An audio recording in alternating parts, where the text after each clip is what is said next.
Good morning and welcome to the Tuesday, January 31st Board of County Commissioners meeting. We start every meeting with an invocation and the Pledge of Allegiance. And today we have Roger Butts, Reverend Roger Butts from All Souls Unitarian Church to lead us in the invocation. Please stand and worship in your own way. Invocation is an interesting word. It's a calling forth, a summoning of a special blessing for people who have big responsibility. And so I pray wisdom and compassion for you. But I wouldn't know what kind of God to speak to for such a blessing in this setting. So I call forth the spirit of democracy, the spirit of all of us being together, the radically poor, the homeless, the criminal body who's just beaten all the time with relative immunity. We bring forth those immigrants who are hated, those black and brown bodies that are often hated, racism, misogyny, homophobia. We ask the spirit of democracy to bless you that we might all be in this together. Amen. Thank you. Commissioner Vanderwerf, please lead us in the pledge. To the republic for which it stands, one nation, under liberty and justice for all.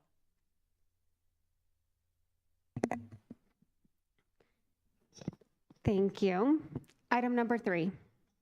Item number 3 is staff emergency items, and I'm unaware of any staff emergency items today. Item number 4. Item number 4 is changes, postponements, and notice of the next meeting. I'm unaware of any changes or postponements to today's agenda, and the next meeting will be February 7th at 9 o'clock and again at 1 o'clock for land use. Item number 5. Item number 5 is the consent calendar consisting of items 5A through 5H3.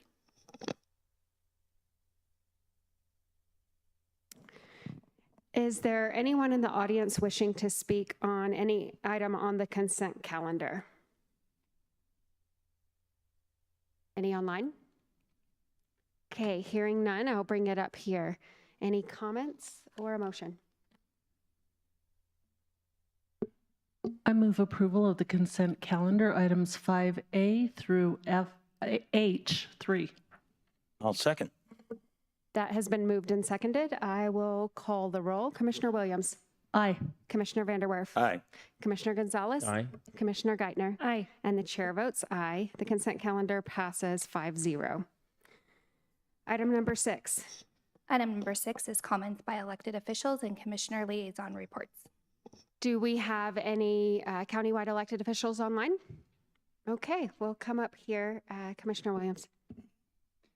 Yes, good morning. It's a beautiful morning to be here. I was happy today I wasn't happy, but pleased to get my property tax assessment and to see that the El Paso County was getting a credit from El Paso County for our Tabor refund. I think it was pretty high for me, so I was pretty happy. And then, of course, all the other taxes did not make me happy, and that came from our new treasurer, Chuck Brorman, and it's assessed by our assessor, Mark Flucher. So thank you to them for all of their work. Also, too, I wanted to comment on the police brutality in Nashville. I think it's highly inappropriate. I think the right actions are happening. Obviously, in any situation that happens like that, I think there should be a careful review of the video footage to see what truly the whole situation was. But it appears that there was an overuse of violence in that situation. Finally, I just have to share my calendar for this week. Tomorrow, I have the Pikes Peak Water Authority, have some meetings today. And since it's almost it's kind of the first week of the month, the rest of the week is a little bit quiet for a week. and I think I will enjoy that. I know that we did discuss at CCI some legislation regarding a property tax or perhaps a assessment freeze. I did not get a chance to comment on that legislation while I was listening to it, but it's an interesting concept to do that because of the high increase, one, in our property values, while at the same time we're experiencing a very large increase in inflation and the cost of living. It's very hard to even go out and buy groceries some days. And so but I was real curious. One question I would ask, and if I do miss the meeting, I have to ask my colleagues to cover me, is what would happen 4 years from now if it would just be adjusted right back up to where it was previously? Because then we're just delaying a huge adjustment in property tax assessments, or would it be a permanent change? So that I will give instruction to whichever of my colleagues is on that day for our CCI legislative meetings. It's the 5 months where we spend a lot of time paying attention to Denver and hope to survive without many unfunded mandates. So those are my comments this morning. Thank you, Commissioner Vanderwerf. Yes, thank you, Madam Chair. And just a couple of quick announcements for meetings. This Thursday at 9 a.m., I'll be participating in the El Paso County Planning Commission meeting. And then later that day in the afternoon, I'll be participating in the Innovation and Technology Committee meeting. Also, just this weekend, I did travel to California, participated in a meeting with the Hoover Institute to learn more about them. That was fascinating and interesting. And then also participated in the Federalist Society's Western States Conference, which had several court judges, distinguished individuals as panel speakers, speaking about several issues about helping the country get back more to the Constitution from where it is today. Those were great conversations given by some just brilliant individuals. Now, last Friday, participated in the Fountain Creek Watershed District meeting and was elected as treasurer for that district, and looking forward to working with them over the next couple of years. Commissioner Gonzalez had been our representative for that meeting for quite some time. We did a little shift here, and I'm looking forward to that work. And I appreciate comments that I heard from Commissioner Williams, and also perhaps also from my fellow commissioners, about some of the fights we've got now with the state legislature regarding unfunded mandates and loss of central control, the two key things that I think are so important. And oh my gosh, there's an enormous number of pieces of legislation that are challenging both of those. So we're going to continue to do everything we can to fight on those issues and make sure that local government remains robust as it should, and also to make sure that the state legislature just doesn't hand us another bill and another bill and another bill, where eventually they completely remove our ability to run a local government as we should and just take the taxpayer dollars for their own designs. That's a huge, huge mistake. We'll fight those issues. Those are my comments for today, and thank you very much, Madam Chair. Thank you. Commissioner Gonzalez. Thank you, Madam Chair. Yeah, a couple of meetings as well that I have, a couple already mentioned. So the Regional Water Authority, Wednesday morning, I'll try to participate in that as well. NACO, I've got a NACO monthly meeting I'll do online. That's a public safety meeting tomorrow afternoon. Friday, most people know I'm on the State Board of Veteran Affairs, so we have our monthly meeting. I'll be participating as well Friday morning. And then just wanted to highlight, same thing, concerns over the state legislative bills coming down, some early ones already being proposed and reviewed. So I did participate heavily on Thursday and Friday of this past week on the CCI meetings, where we discussed bills that have been proposed and or are coming out, and taking positions on those. Again, do have concerns over bills that would include any unfunded mandates, loss of local control, and then several that may be adding costs to residents when, just after COVID and inflation, we should not be adding more burden to residents. And then concerns still over this session, whether or not there will be any other efforts to undermine Tabor. Thank you. Commissioner Geithner. Thank you, Madam Chair. Good morning. A few things that I wanted to kind of cover as we've talked a little bit about legislation, and that is obviously something that is on our minds a lot at this time of year. But I wanted to cover a couple of things that haven't been covered and maybe a little bit of good news as well. One of those is a bill that was just introduced in, I believe there's a press conference this week about making car theft a felony. I was really excited to see this as a bipartisan bill. It's about time that we started taking a look at the kind of policies that are creating more crime in the state of Colorado and doing something about it. I was very pleased to see that. I don't often get the opportunity to say that I'm in agreement with the majority party in the House and the Senate in the state of Colorado, but on this one, I am really hopeful that they will move forward and pass this bill and hopefully begin to turn around the wave of crime that has been happening in Colorado, specifically related to auto theft. Also, I will say I'm pleased to be able to agree with our governor on the topic of rent control, which is one of the things that is also circling around right now. This is an attempt by some legislators to deal with the cost of housing, and we know that the cost of housing is problematic right now for many Coloradans. However, rent control is a notoriously failed policy that we have seen cause more problems than create solutions. We have many test cases, New York and California. Our governor said in the state that we don't want to be California. I can agree with that. And so I really hope that those who are trying to push this policy through the legislature here, our governor, look to the research that's out there and make a data-driven decision not to bring rent control to the state of Colorado. Also really pleased about that Tabor refund. Glad to see that there. And I just think that as well as Commissioner Gonzalez talking about the potential for Tabor being something that is maybe on the chopping block, so to speak, by the majority party. We know we've seen that. Now is most certainly not the time when our residents are struggling. We're still fighting that inflation. We're still waiting for our economy to level out. I don't know that I would ever agree it's the time, to be honest with you, on Tabor, but now is certainly not the time to start looking at making government more expensive and growing government in the state of Colorado. So that's all I have. Thank you. Well said, Commissioner Geithner. Thank you. I wanted to give a shout out to our Department of Public Works crews who have been braving the cold, albeit just a little bit of moisture, but definitely ensuring the safety of others who had to be out and brave the cold themselves. So thank you to those employees.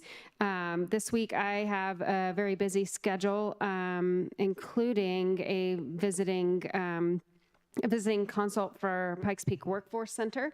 I believe a couple of my colleagues will be joining me on that.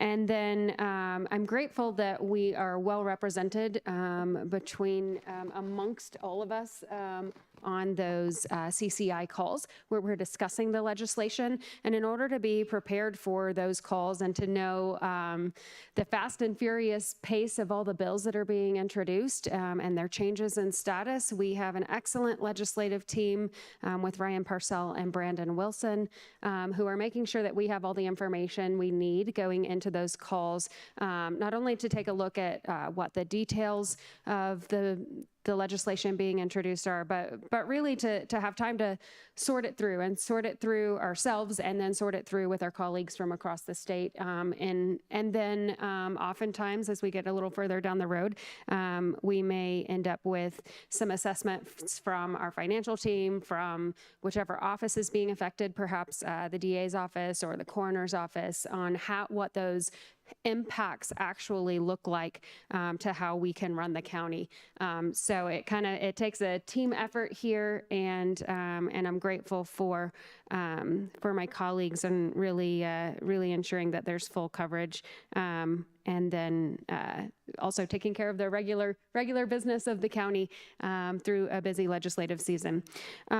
With that, I think we will move on to item number 7. Item number 7 is community service organization reports, and there are none. Item number 8. Item number 8 is public comment on items not scheduled on the agenda. This is the public's opportunity to comment on an item not scheduled on today's agenda. And Madam Chair, we did have one person sign in ahead of time, Justice Dalby, and she also provided a handout, which I will pass down. Excellent. If you would like to approach the podium and let us know your name and any affiliation you might have, and you may begin. You'll have 3 minutes. Good morning. My name is Justice Dolby, and I'm currently a junior in high school. I'm homeschooled and am attending a speech and debate club this year. My club is hosting a tournament near the end of February, the 22nd through the 25th, and we need more community judges. We can't afford to pay our judges and thus rely on volunteers from the community.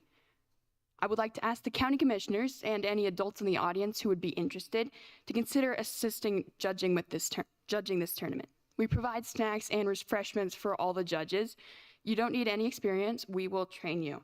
It's also not a huge time commitment. You can sign up for the time slot that works best for you. One round of judging usually lasts around 2 hours, but you can sign up for as many rounds as you want.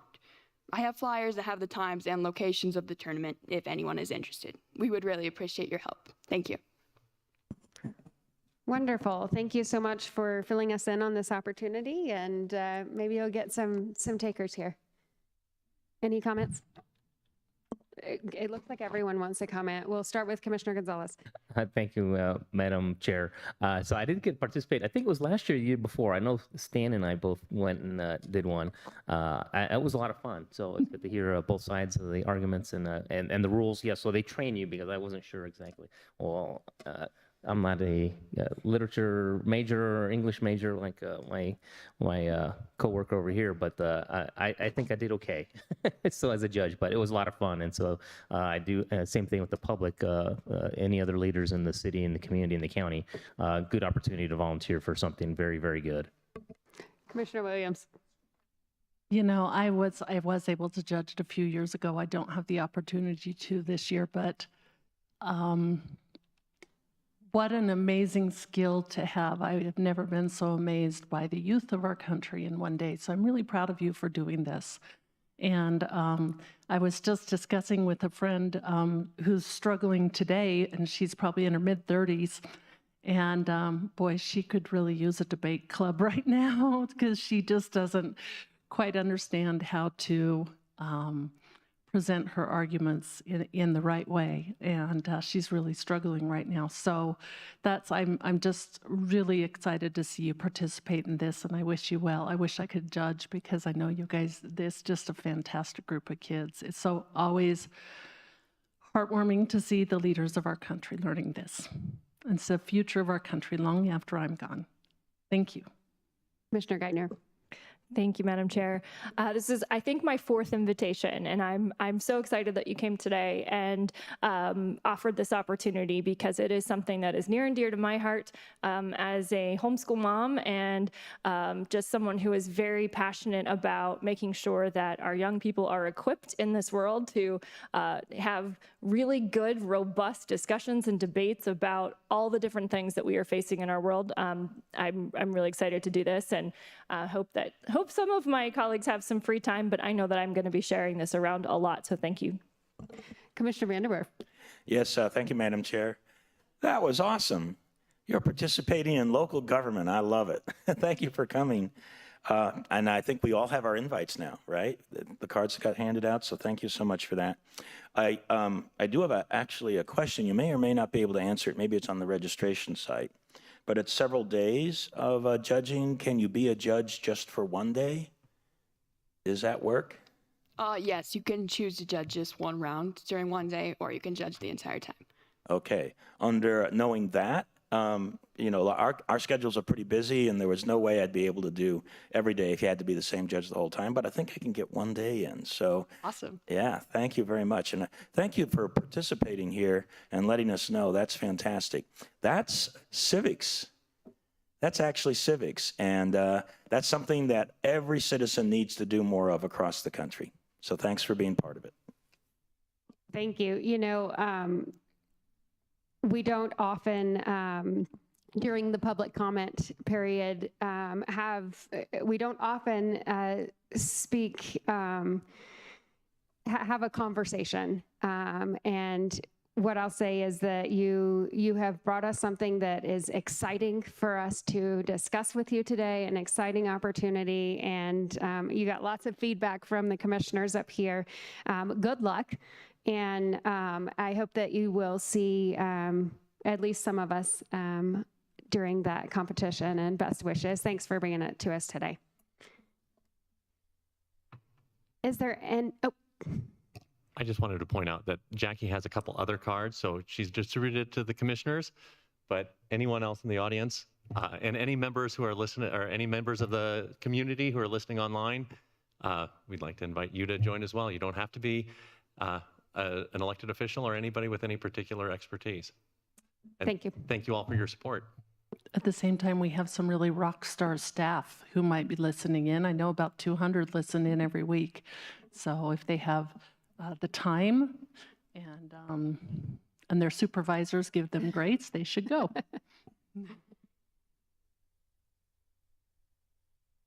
Awesome. I was going to say it'd be really, really nice if a Thunderbird pilot could be there as well. So former Thunderbird. Sounds like your wishful thinking, Commissioner, just got met. Awesome. Are there any other members of the public wishing to speak today? Any online? Okay, hearing none. Item number 9. Item number 9 is the called up consent calendar, and there are no items called up. Item number 10.